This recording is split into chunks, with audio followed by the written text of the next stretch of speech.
In the past 7 days alone, Israel has dropped bombs on Palestine, Yemen, Lebanon, Syria, Tunisia, and Qatar.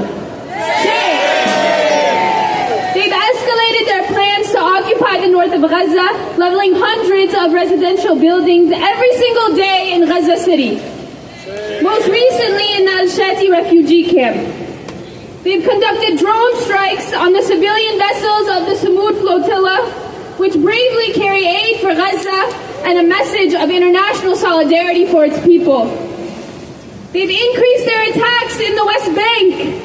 Almost 1 year after the UN has ordered Israel to end its illegal occupation, Israel is now laying siege on the city of Tulkarem, destroying property, storming homes, carrying out mass arrests, and disappearing over 1,200 Palestinian men.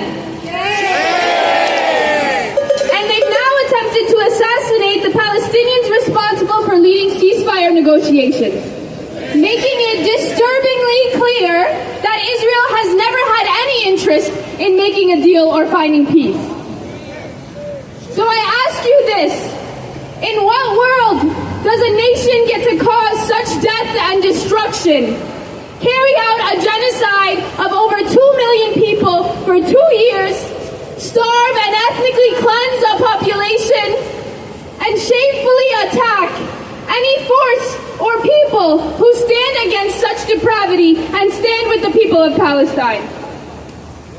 And in what world does the international community witness all of this and fail to stop it?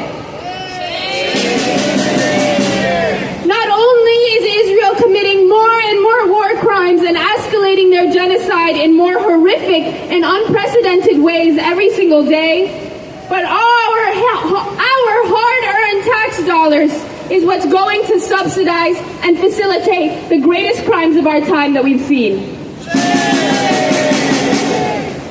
And now, in 2 weeks, the U.S. intends on allowing war criminal Benjamin Netanyahu, the perpetrator and leader of this genocide, to enter this country and speak at the UN General Assembly. All while banning any Palestinian presence at the assembly from entry.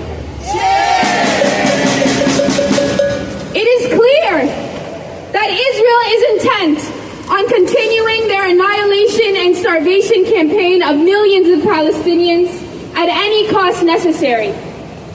Whether that be quelling free speech, suppressing anyone who disagrees, funneling lies and propaganda into the media, and assassinating any journalist, medic, or person in Gaza who dares raise their voice and speak about the truth of this genocide.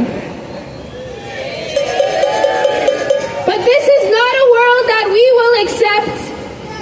It is not a world that the Palestinians and the countless people across the world on every corner of this earth who stand on the side of humanity will accept.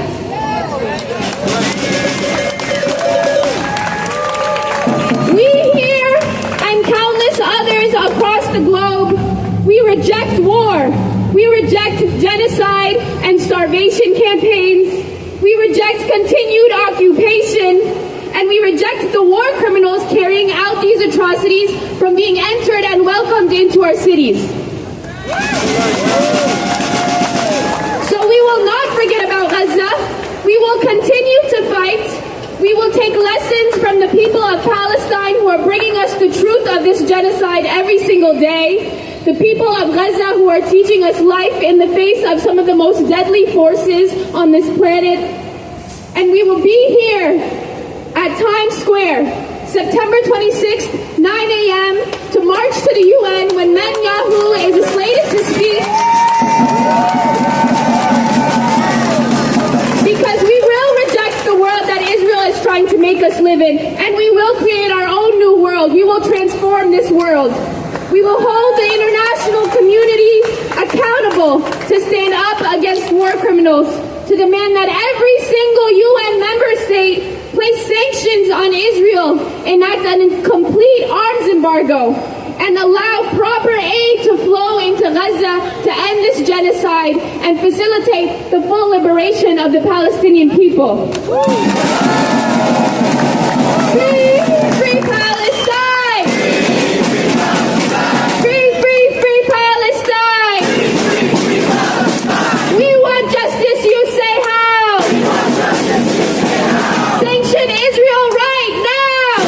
Israel.